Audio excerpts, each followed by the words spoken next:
안녕하십니까. 저는 주로 눈꺼풀 질환, 안화 골절, 눈물길 질환, 갑상선 눈병증, 눈꺼풀과 안화의 종양, 안구 적출 및 의안 수술, 안검 경련 및 보톡스 치료를 맡고 있는 계명대학교 동산의료원 성형외과 이동철입니다.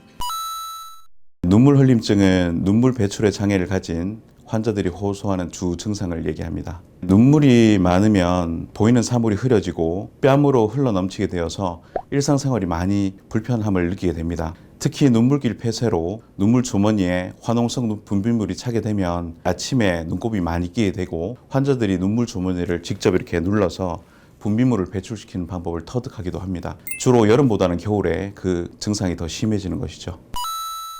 눈물이 흐르는 원인을 크게 보면 눈물샘에서 눈물이 과다하게 분비되거나 눈물길의 배출 능력의 저하로 나눌 수 있습니다.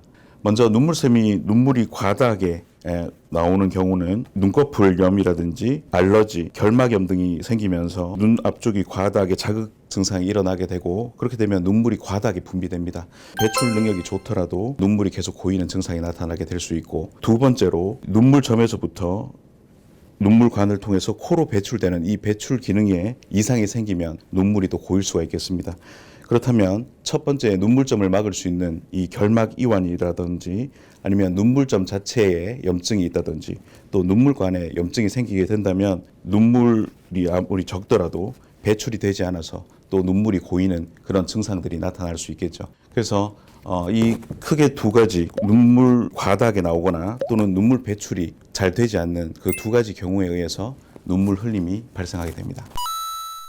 눈물 흘림의 원인을 차단하면 예방할 수 있을 텐데요. 눈꺼풀의 관리가 가장 중요할 것 같습니다. 손이나 손수건 등으로 눈을 닦거나 비비지 않고 멸균된 꺼즈로 눈꺼풀의 기름샘 관리로 눈꺼풀을 깨끗하게 관리가 된다고 하면 눈꺼풀염이 줄어들고 눈물점 및 눈물관의 막힘 등이 적어지며 안구 건조를 일으키는 눈물막 빨리 깨짐 증상도 완화되면서 눈물샘 과다 자극이 호전될 수 있을 겁니다. 이런 개인적인 관리에도 불구하고 관리되지 않는 눈물 흘림은 성형외과를 찾아오셔서 원인부터 찾아보면 치료되지 않을까 생각됩니다.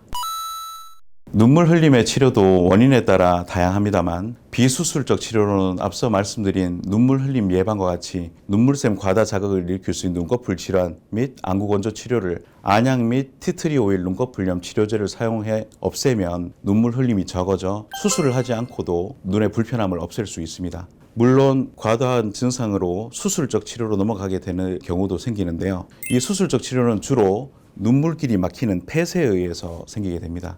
결막 이완이 눈물점을 막으면 결막 이완을 교정하고 또 눈물점 넓힘 등으로 눈물을 잘 내려가게 하는 한 15분 정도 걸리는 간단한 수술부터 전신 마취를 해서 새로 눈물길을 내는 눈물관 코안 연결술 등이 있습니다. 이런 폐쇄성 눈물 환자들도 내원 당시에 눈꺼풀 및 눈물길 상태를 먼저 보고 비수술적 치료로 먼저 치료를 시행해 본 뒤에 전혀 효과가 없을 때 수술을 고려하고 있습니다.